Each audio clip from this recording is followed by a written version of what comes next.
The gun wasn't meant for Rina. She realized this half a second before the bullet punched through the car window behind her, exactly where Baek Do-Jun's head had been before she shoved him sideways. The second shot went wide. The third caught her in the shoulder, white-hot pain, then numbness spreading down her arm like spilled ink. Down. Do-Jun's hand was already on the back of her neck, forcing her behind the concrete pillar. His other hand held a pistol she hadn't seen him draw. 2 shots, precise. Someone screamed in the parking garage's echo chamber. Rina's vision blurred at the edges. She'd been shot before. Karachi, different circumstances, same shock of her body betraying her. Her right hand fumbled for the backup piece strapped inside her jacket. "You're hit." Do-Jun's voice was flat, the tone of a man doing calculations. Threat assessment. Exit strategies. Grazed. The lie tasted like copper. How many? 3 visible. Professional. He fired twice more without looking, keeping them pinned. "Can you move? Can you?" Something flickered in his eyes, recognition that she was asking a different question. "Not can you run, but will you leave me if I can't?" "Together or not at all," he said, and it wasn't romantic. It was tactical. They made it to his armored Mercedes in a stumbling run, her blood painting a trail across expensive concrete. Do-Jun drove one-handed, the other pressed against her shoulder, applying pressure that made her gasp. Hospital or safe house? Rina's breath came short and sharp. Safe house. Hospital means questions, and you don't want anyone asking why someone tried to kill you in your own building's garage. "They weren't aiming for me." "I know." She tilted her head back against the seat, watching streetlights strobe past. "They wanted me to watch you die." Petrov's got a flair for psychological warfare. "How do you know Petrov?" The question landed wrong. Too sharp, too interested. Rina's eyes cut to him. "I don't." "You just said his name." "I said it's his style. Russians love making a point." She was deflecting and they both knew it. "Take the next left. There's a doctor in Musindong who doesn't ask questions." Do-Jun took the turn without arguing, but his jaw was tight. He'd ask again. Men like him always did. They collected information the way other people collected art, and she was a gallery he hadn't been allowed to enter. Before you find out whether Rina survives the next hour, and what she's really running from, hit that subscribe button. This isn't your typical romance where everything works out clean. Sometimes love is messy. Sometimes it's built on lies. And sometimes the person you trust most is the one who'll destroy you. Let's see which one this is. For weeks earlier, Rina had been standing in Do-Jun's office wondering why she was even considering this job. "Let me get this straight." She crossed her arms, leather jacket creaking. "You want to hire me as your personal assistant, but what you actually need is someone who won't die when your business partners get creative." Do-Jun didn't look up from the contract he was reading. His office was glass and steel, 30 floors above Wyon City's financial district. Everything in it cost more than most people earned in a year, and all of it felt cold as a morgue. "My previous assistant resigned after someone left a photo of her daughter on her kitchen table. No note. No threat. Just the photo." He signed something with brutal efficiency. Before her, the one lasted 6 months before a car followed her home 3 nights in a row. She quit via text message. "Sounds like you're bad at picking employees." "I'm excellent at picking employees. I'm bad at protecting them from the reality of my work." He finally looked up. "You, according to Min-jae, have survived considerably worse." Rina had met CEO Min-jae downstairs. Military posture, calculating eyes, the kind of scars that came from experience rather than accidents. He'd looked at her the way a mechanic looks at an engine, checking if all the parts worked. "Min-jae doesn't know anything about me. He knows you were in Karachi when the Shiratsi compound burned. He knows you made it out when 13 others didn't. He knows you operate under 6 different names across 4 continents, and no intelligence agency has a complete file on you." Do-Jun set down his pen. "He knows you're either extremely lucky or extremely good, and I don't believe in luck." Rina's pulse kicked up, just once hard, before she controlled it. Shiratsi. How the hell did they know about Shiratsi? Sounds like Min-jae's been talking to people who don't exist. Min-jae's very good at finding people who don't exist. They stared at each other across expensive mahogany. Rina was 5'9" in her boots, but Do-Jun made her feel small, not through intimidation but through sheer presence. He was the kind of man who walked into rooms and oxygen rearranged itself around him. "I'm not interested in playing secretary to a crime lord," she said. "I'm not a crime lord. I'm a businessman with diversified interests. You run black market tech, private security that's actually private military, and shipping routes that don't show up on any customs manifest. That's a crime lord with better PR." His mouth almost smiled. "Almost. And yet you're still here. Your man offered me 3 times my consulting rate just to take the meeting. I'm not an idiot." "No, you're not." Do-Jun stood, and even though she'd been prepared for his height, it still registered, 6'3" of controlled violence in a Tom Ford suit. "I need someone who can anticipate threats, manage high-stakes negotiations, and won't fold when things get ugly. You need legitimacy and resources. We can help each other.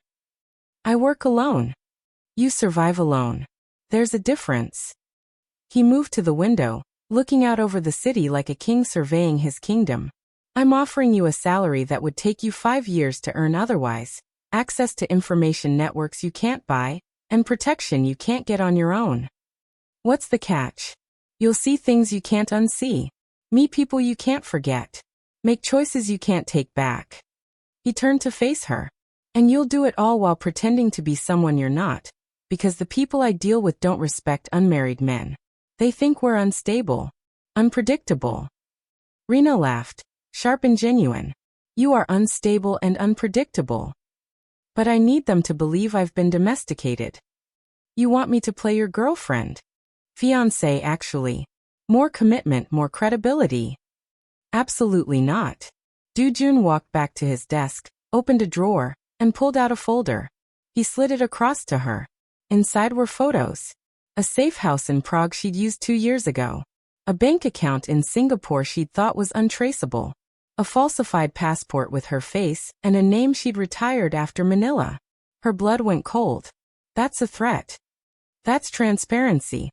I know who you are, Rina Vale, or whatever your real name is. I know you're running from something, and I know you're good enough that it hasn't caught you yet." His voice was matter-of-fact, not cruel. "I'm offering you a deal. Work for me, play the role, and I'll make sure whatever you're running from never finds you. I have resources.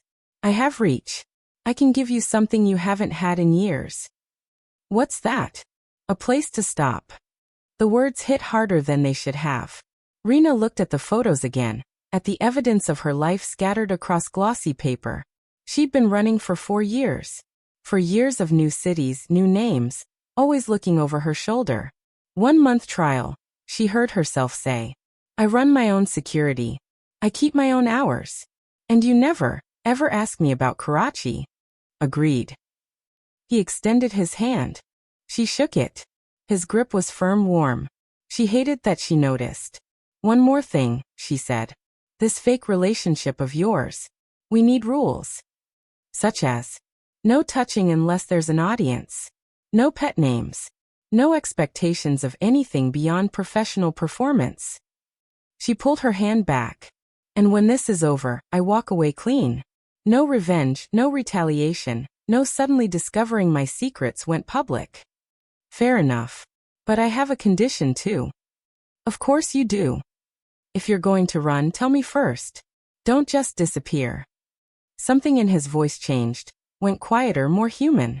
"I've had enough people disappear." Rina studied his face, looking for manipulation and finding only exhaustion. "Deal." The first week she hated him. He was precise to the point of obsession. Emails answered within minutes, schedules planned down to 5-minute increments. Every conversation a chess match 3 moves deep. He expected her to anticipate his needs before he articulated them, to read situations the way he did, to operate at his frequency. "The meeting with the European investors is Thursday at 2, he said, not looking up from his laptop. They were in his office again, always his office, surrounded by glass and steel and the constant hum of money moving through digital veins. "I know. I scheduled it." "They'll ask about expansion into Eastern Europe. The answer is no, but don't say it directly. Imply we're considering other opportunities that take priority." So lie. So negotiate. He finally looked at her. Everything is negotiation. Price, power, truth. The moment you give someone exactly what they want, you've lost leverage. That's a bleak way to live. It's a realistic way to survive. Rina leaned against the doorframe watching him. In the week she'd been working here, she'd seen him take 7 meetings, fire 2 department heads, and reroute an entire shipping schedule because someone had tried to skim 3% off the top. He was efficient, brutal, and utterly alone. When's the last time you had a conversation that wasn't about business? She asked. I'm having one now. No, you're not. You're managing me. His fingers paused on the keyboard. Is there a difference? Yeah, there is. He closed the laptop with a quiet click. What do you want me to say, Rina? That I have hobbies? That I go home and watch movies and call friends? His voice was flat, empty. I go home to an empty apartment, and I work until I'm tired enough to sleep. That's my life. It's been my life for 8 years. That's not a life. That's a holding pattern. It's safe. The word hung between them, heavy with meaning she didn't quite understand yet. Safe from what? She asked. From caring about people who leave. There it was, the wound underneath the armor. Rina knew that wound. She carried her own version, different shape but same weight. The investor meeting, she said, changing the subject because the alternative was admitting she understood him. What do you need from me? Stand beside me. Look engaged. If anyone asks about our relationship, keep it vague but warm. He stood, straightening his cuffs. Can you do warm? I can fake anything. I know. That's why I hired you. The investor meeting was supposed to be routine. Rina wore a dress Minjae had selected. Dark blue, professional. Expensive enough to signal she belonged but not so expensive it looked like she was trying. She hated it.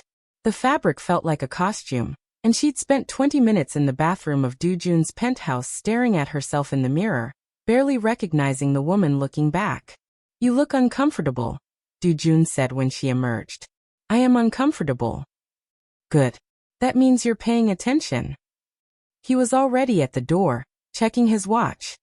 The key to lying well is remembering you're not pretending to be someone else. You're just showing them a different part of yourself. What if I don't have a part that belongs at investor meetings? Everyone has that part. You used it when you talked your way past security in Prague. When you convinced the Manila police you were a tourist who'd witnessed nothing. He looked at her directly. You're a professional liar, Rina. This is just a different audience. She wanted to argue, but he was right. She'd been lying her whole life, about who she was, where she came from, what she'd done. This was just business casual lying instead of survival lying. The meeting was in a private dining room at the Shilla, all dark wood and muted lighting and waiters who moved like ghosts. 3 European investors, 2 men and a woman. All of them looking at Do-Jun like he was a fascinating predator they weren't sure they should feed.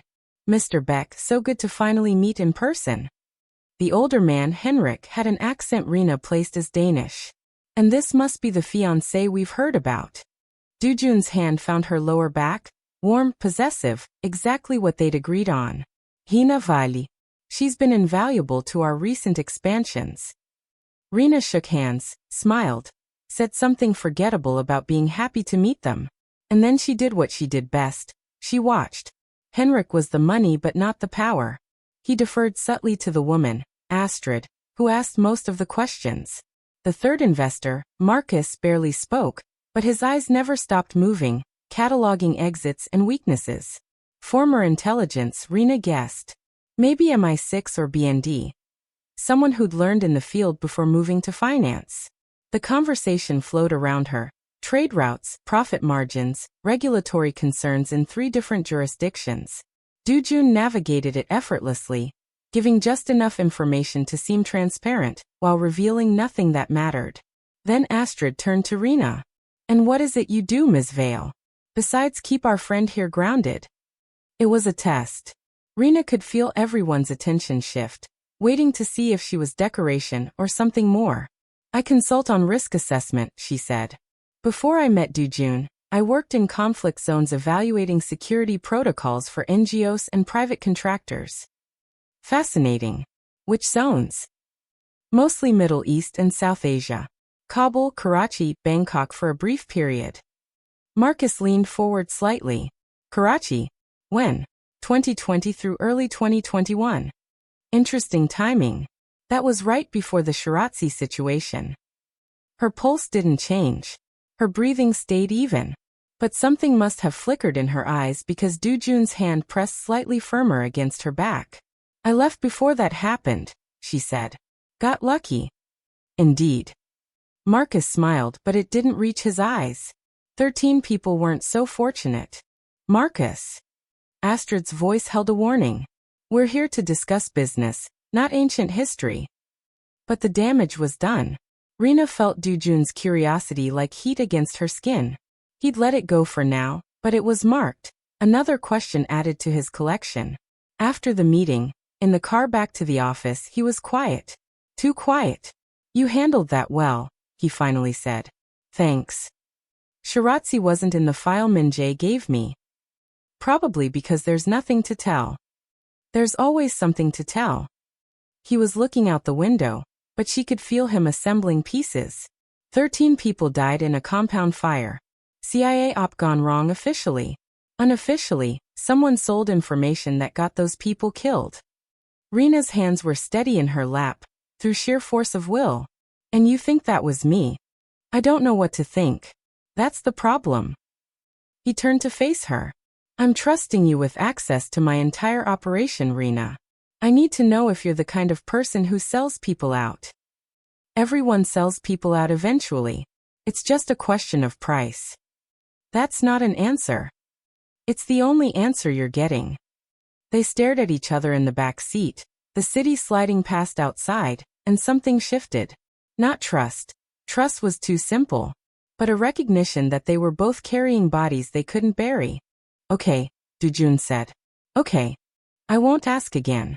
But if it comes back, if whatever happened in Karachi shows up in my city, it won't.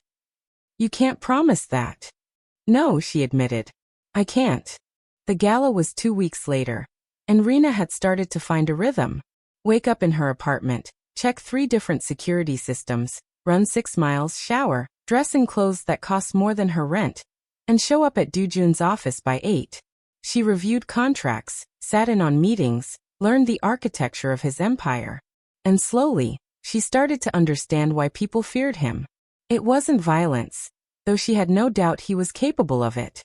It was the precision. The way he could destroy someone's business with 3 phone calls and make it look like market forces. The way he remembered every slight, every favor, every piece of leverage, and deployed them like a grandmaster moving chess pieces. You're thinking too loud, he said one afternoon. They were alone in his office, reviewing a contract dispute with a shipping partner in Busan. I'm thinking you're more dangerous than I gave you credit for. Good. That means you're paying attention. He didn't look up from the contract. What specifically? The way you operate. It's not about force. It's about making people believe they chose to give you what you want. And that bothers you? It scares me. Now he looked up. Why? Because I've seen what happens when someone with that kind of control decides they own you, she thought. Because I've been the chess piece before, and I swore I'd never be again. Because I'm starting to wonder if I chose this job or if you made me think I did, she said instead. Do-Jun set down his pen. You want the truth? I want you to stop answering questions with questions. I gave Minjae your name 3 months before he approached you. I had him create circumstances that would make you desperate enough to listen. His voice was matter-of-fact, clinical. Your consulting contract in Singapore fell through because I bought the company and killed the project. Your safe house in Prague was compromised because I fed information to someone who'd been looking for you. Rina stood so fast her chair rolled backward. You what? I needed you vulnerable. You wouldn't have taken the meeting otherwise. You manipulated me. Yes. You could have gotten me killed. I calculated the risk. It was acceptable. Her hand moved toward the gun she kept at the small of her back. Pure instinct, no thought, and froze when Do-Jun didn't react. He just sat there, watching her with those dark, empty eyes. Go ahead, he said quietly.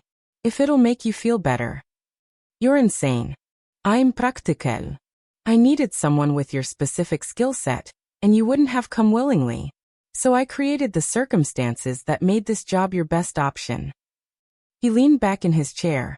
I'm not apologizing. I'm telling you the truth because you asked for it. Rina's breathing was ragged. Every instinct screamed at her to run, to disappear, to burn this identity and start over somewhere else. But underneath the fury was something else. A cold, clear understanding. You're telling me this because you want me to leave, she said. That got a reaction. His eyes narrowed slightly. Why would I want that? Because you're testing me. You want to see if I'll run when things get complicated, or if I'll stay and hate you, or if I'm actually capable of operating in your world. She stepped closer to the desk. This is an interview. The real one. Everything up until now has been foreplay. Do-Jun's expression was unreadable. And you're right. I wouldn't have taken this job if I had better options. You backed me into a corner. She planted her hands on his desk, leaning in. But here's what you didn't calculate. I'm good at corners. I'm good at being trapped. I've survived worse than you. In places that would break you. That's not an answer to the question I asked. I'm not leaving. But we're renegotiating. I'm listening. You don't manipulate me again. Ever. You need something from me, you ask directly. No games, no chess moves, no creating circumstances. Her voice was ice and iron. And in return, I'll stop pretending I'm just here for the salary. We both know I could disappear tomorrow if I wanted to. I'm staying because this is the first place in 4 years I haven't felt like I'm running. Why? Because you're the only person who's looked at me and not seen someone who needs saving or fixing or protecting. You see a weapon. And weapons don't have to justify themselves. Something flickered across Do-Jun's face, recognition maybe, or pain. That's the saddest thing I've ever heard. That's the most honest thing I've ever said. They stared at each other across the desk, and Rina realized with sudden clarity that they were the same.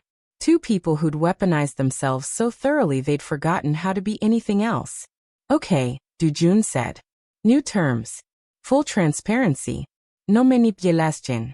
Equal partnership. And the fake engagement? Still necessary. But, he paused, and for the first time since she'd met him, he looked uncertain.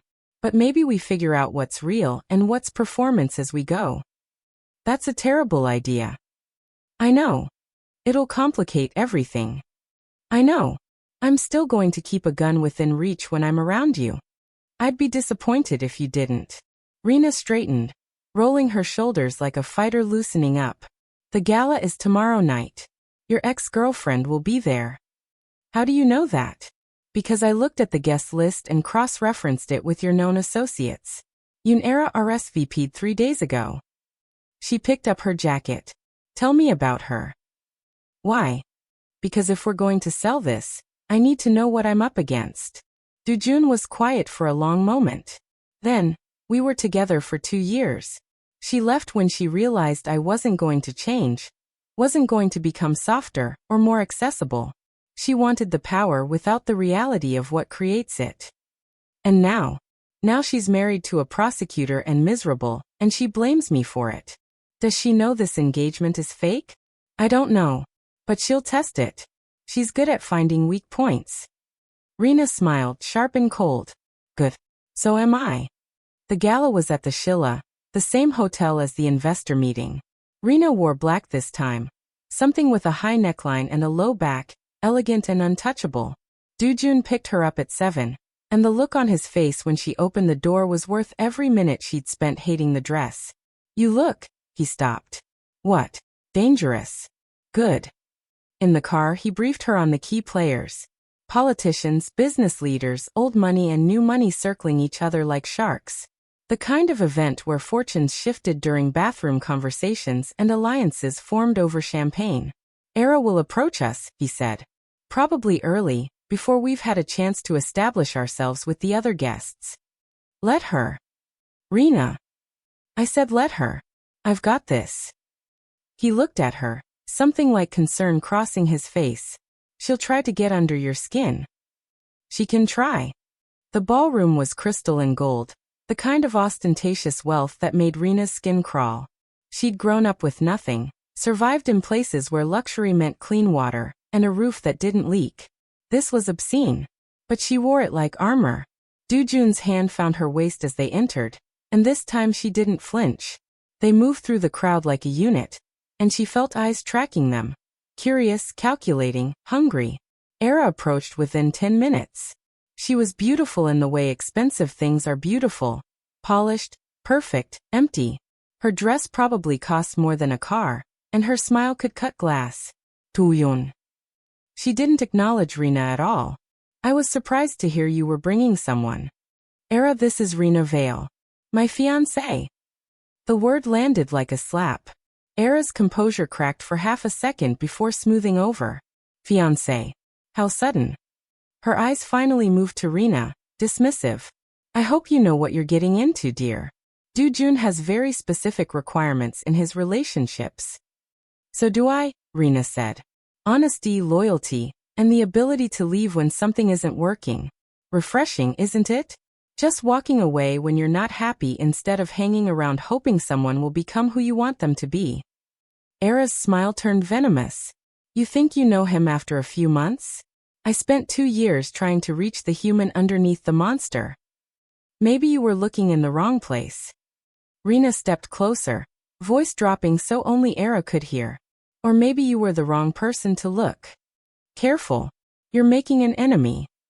No. I'm establishing a bondad. There's a difference.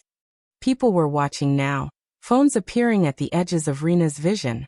She could feel the moment crystallizing, becoming story. This isn't over, Era hissed. Yes, it is. It's been over for 3 years. The only person who hasn't accepted that is you. Rina's voice was almost kind. Go home to your husband, Era. Stop trying to reclaim something that was never going to make you happy. Era left like a storm breaking, fury and humiliation radiating off her in waves. Do-Jun's hand tightened on Rina's waist. That was necessary. She turned to face him. She needed to know I'm not threatened by her. And everyone here needed to see that you're not controlled by your past. You just made this very personal for her. Good. Personal I can predict. Professional is where people get creative. They stayed another 2 hours, working the room. By the time they left, Rina's face hurt from smiling and her feet ached from heels she wasn't used to wearing. In the car, Do-Jun was quiet again. What? She finally asked. You were extraordinary tonight. I was doing my job. No. You were. He stopped, searching for words. You were real. Defending me like it mattered. It's what you're paying me for. Is it? The question sat between them. Heavy with implications neither of them was ready to touch. I should go home, Rina said. You should. But neither of them moved to tell Min-jae, who was driving, where to go. Do-Jun. Don't.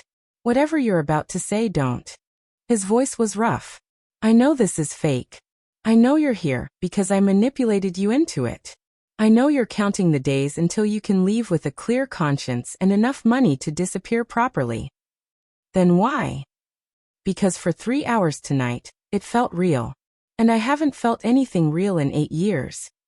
He finally looked at her. So just let me have the drive home before we go back to pretending this is only business. Rina's chest tightened. She should say something cutting, something to re-establish the boundaries they'd agreed on. Instead, she reached across the seat and took his hand. They didn't speak for the rest of the drive. But when Min-jae pulled up to her building, Do-Jun walked her to the door, and she didn't tell him not to. Thank you, he said at her threshold. For tonight. You're welcome. He left before she could do something stupid like invite him up. Inside her apartment, Rina poured herself whiskey and stood at the window, looking out over the city. Somewhere out there, Era was plotting revenge. Somewhere out there, the people from Karachi were still looking for her.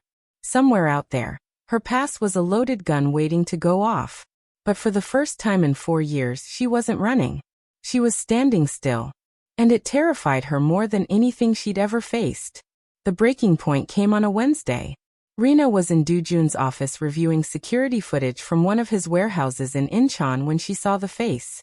Grainy, caught in profile by a camera mounted near the loading dock, but unmistakable. Her hand stopped moving. The room tilted sideways. What is it? Do-Jun looked up from his laptop. Nothing. She closed the window too quickly. Just thought I recognized someone. Who? I said it was nothing. But her voice had gone flat, the way it did when she was lying badly, and Do-Jun's eyes narrowed. He stood, crossing to her desk, and reopened the footage before she could stop him. This person. He pointed at the figure. Male, approximately 6 feet, military bearing. He was inspecting shipping containers marked for Singapore. He looked at her. You know him? No. Rina. I said no. She stood, needing distance, needing air. It's probably nothing. Someone who looks familiar. Happens all the time. You're shaking. She looked down at her hands. He was right. I need to go. Where? Does it matter? Yes. He moved between her and the door, not threatening, but solid. Immovable. Talk to me. We agreed no questions about my past. That was before your past showed up in my warehouse. His voice was steady, but there was steel underneath. If someone dangerous is using my shipping routes, I need to know. He's not, she stopped. Took a breath. His name is Daniel Cross. Former CIA, currently freelance. We worked together in Karachi. The Karachi operation. Yeah. And seeing him here is a problem because Daniel was the one who'd convinced her that the intelligence she gathered on Karachi's network would only be used for surveillance. Because he'd promised no one would get hurt. Because she'd believed him right up until the compound burned with 13 people inside. Informants, civilians, a mother and her 2 children who'd only been there because Rina had told them it was safe. Because if he's here, it means someone hired him. And the only people who hire Daniel Cross are people who need something destroyed. Do-Jun pulled out his phone. Min-jae, I need you in my office. Now. What are you doing? Finding out why a CIA operative is in my warehouse. He looked at her. Unless you'd rather I didn't? Rina wanted to say yes, wanted to tell him to leave it alone, to let her handle it. But she was tired. For years of running, for years of looking over her shoulder, and maybe, just maybe, it would be a relief to let someone else carry the weight for once. Do what you need to do, she said. Min-jae arrived within 5 minutes, took one look at Rina's face, and went still. What happened? Do-Jun showed him the footage.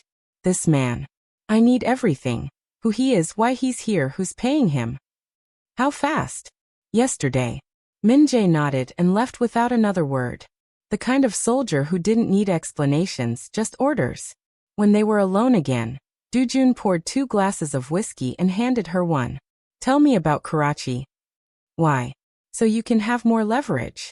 So I know what we're dealing with. He sat on the edge of his desk, giving her space. You don't have to, but it might help. Rina drank half the glass in one swallow, felt the burn. I was consulting for an NGO. At least, that's what I thought. Turns out they were a front for a CIA operation tracking a money laundering network run by a man named Imran Shirazi. She stared into the amber liquid. Daniel recruited me. Said they needed someone who could move in local circles, gather intelligence without raising flags. I was good at it. Too good.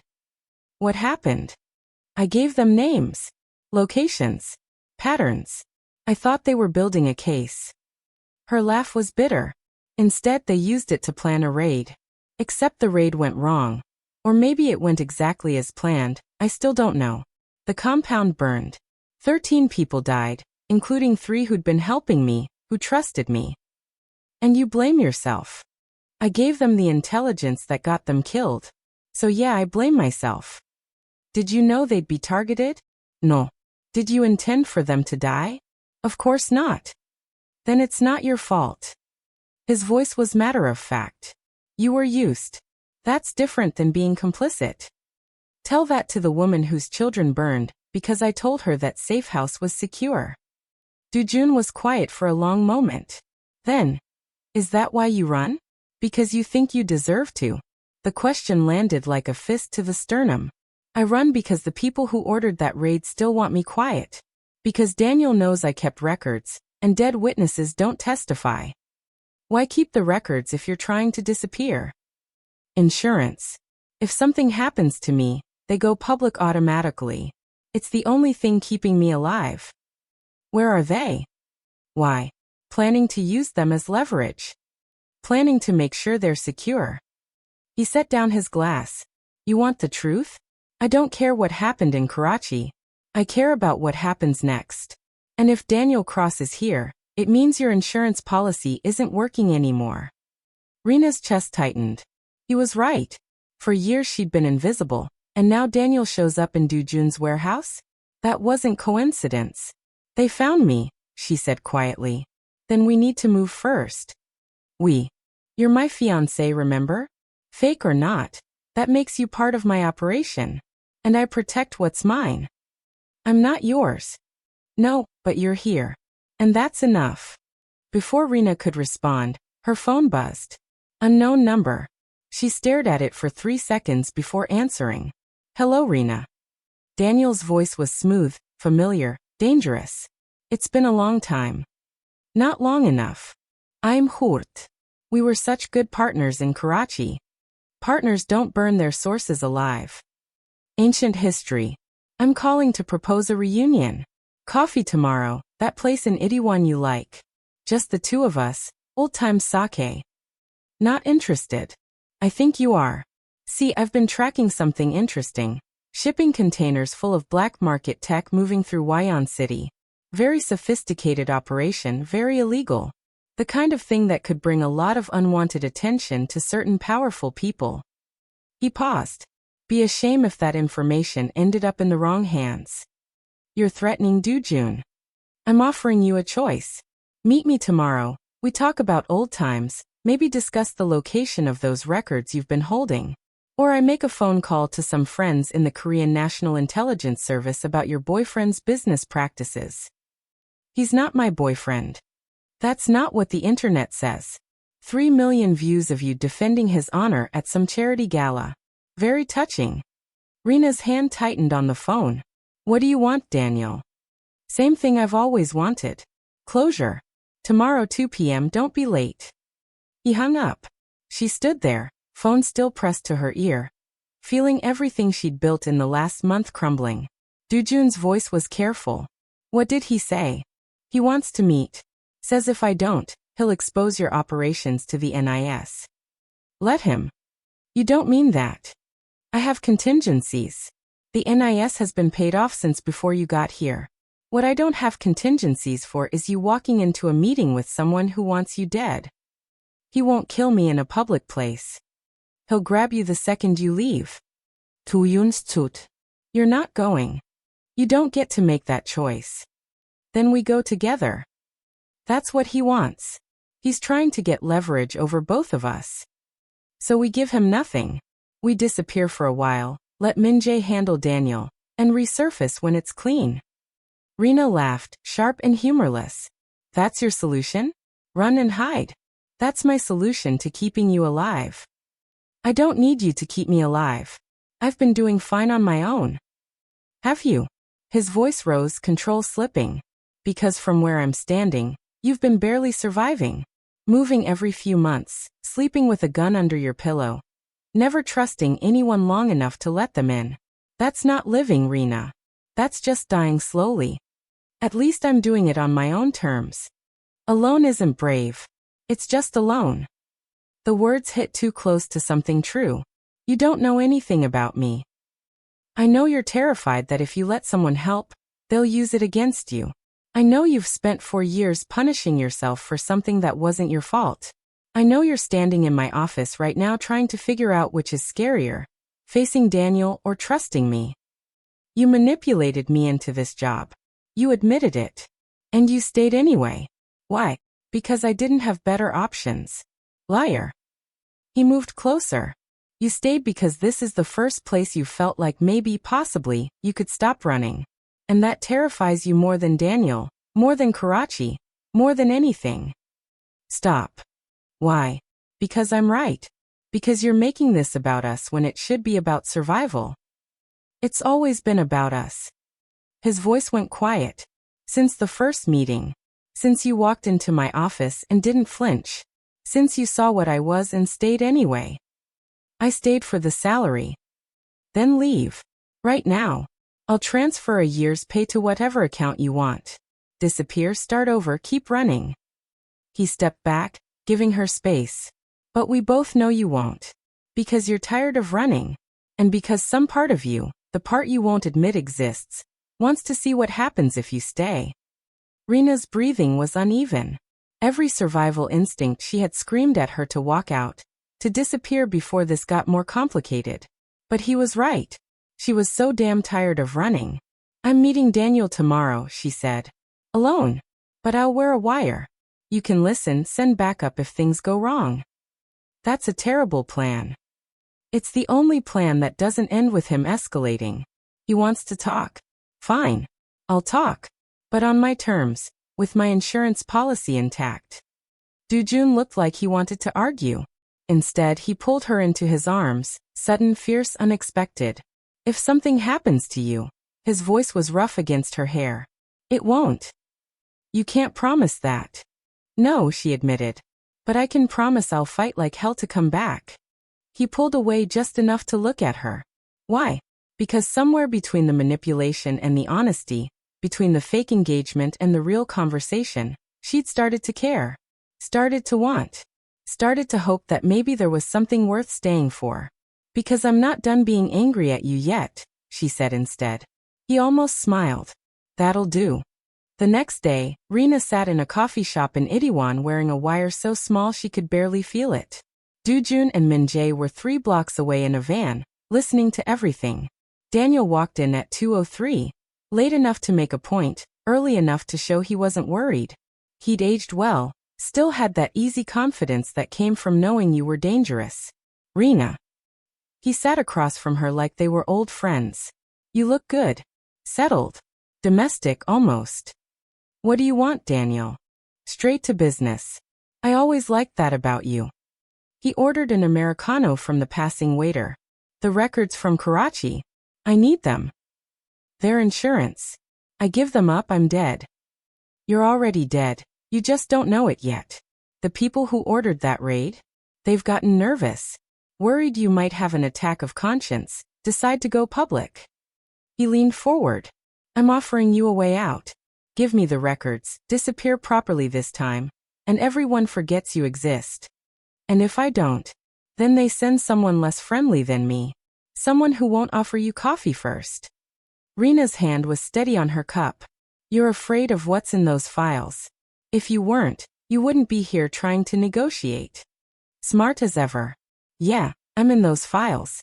So are 6 other operatives, 3 senators, and 1 very nervous oil executive. The raid wasn't about terrorism. It was about silencing witnesses to an illegal arms deal. Shirazi knew too much, and burning that compound was cheaper than a trial. So you killed 13 people to protect weapons sales. I followed orders. Just like you gathered intelligence. We're both complicit, Rina. Difference is, I've made peace with it. Is that what you call it? Peace. What do you call 4 years of running? Justice. He sat back. Give me the files. Walk away. Start over somewhere your boyfriend's enemies can't find you. He's not my boyfriend. That's not what it looks like. That's not what it'll look like when his warehouse explodes tomorrow with him inside. Rina's blood went cold. You wouldn't. I don't want to. But my employers are tired of waiting. They want those files, and they're willing to burn down whatever you care about to get them. In her ear, Do-Jun's voice was barely controlled fury. Get out. Now. But Rina didn't move. The files are set to release automatically if something happens to me. You kill Do-Jun, they go public anyway. Unless you're too grief-stricken to maintain the dead man switch. Unless you're too busy burying what's left of him to remember to check in. Daniel smiled. See, we've done our research. You care about him. That makes you vulnerable. That makes this negotiable. You're bluffing. Tomorrow 8 a.m., Warehouse 3 in Incheon. Be somewhere else. Bring the files to me by noon, or the next explosion is wherever he sleeps. He stood, left money for both coffees and walked out. Rina sat frozen. Her mind racing through scenarios, each one ending in blood. Rina. Do-Jun's voice in her ear. We're coming to get you. No. I need to think. There's nothing to think about. We evacuate the warehouse, we go to ground, we let Min-jae handle Daniel. He'll just keep coming. And next time he won't warn me first. She stood, walked out of the coffee shop, headed toward the van without consciously deciding to. Her feet carried her while her mind spun through options, discarding each one. Give up the files, lose her only protection. Don't give them up, watch Do-Jun die. Run, spend the rest of her life knowing she'd gotten someone killed. Again. The van door opened. Do-Jun pulled her inside. Min-jae was already driving, taking corners too fast, putting distance between them and Daniel. I'm sorry, Rina said. I should never have stayed. I should have left the second I saw Daniel's face. Stop. This is my fault. My past, my mess, and now you're. Do-Jun kissed her. Hard, desperate, shutting down the spiral of self-blame with the only thing that would work. When he pulled back, his hands were framing her face. Listen to me. I don't care whose fault it is. I don't care about the warehouse or the business or any of it. I care about keeping you alive. Why? I'm just. You're not just anything. He stopped searching for words. You're the first person in 8 years who's made me want something beyond survival. Beyond power. You make me want mornings and arguments and normal. And if you think I'm going to let some CIA burnout take that away, you don't know me at all. Rina's eyes burned. I don't know how to let you protect me. Then let me protect us. Together. Equal stakes, remember? She nodded, not trusting her voice. Min-jae, Do-Jun said. Change of plans. We're not running. Sir. Call in every favor we have. I want to know who hired Daniel, who's funding this operation, and where the order originated. And I want our people at that warehouse moved out by 6 a.m. And then we give Daniel exactly what he's asking for. Rina pulled back. What? The files. We give him the files. That's insane. They're my only protection. No, Do-Jun said quietly. I'm your protection now. And it's time we stopped playing defense. For the first time in 4 years, Rina let herself believe that maybe, just maybe, she didn't have to fight alone. Okay, she whispered. What do we do? Do-Jun smiled, sharp and dangerous and entirely himself. We burn it all down. But this time, we choose what burns. If you've made it this far, leave a comment telling me whether Rina should trust Do-Jun with everything or keep one last secret as insurance. Hit subscribe if you want to see how this ends, and like if you believe some fires are worth starting. But here's what I really want you to think about. When someone offers to stand between you and your demons, when they say they'll fight your battles with you instead of for you, do you let them? Or do you keep running because at least when you're alone, the only person who can betray you is yourself? What does it say about you if the loneliest option still feels like the safest one? Don't answer. Just think about it.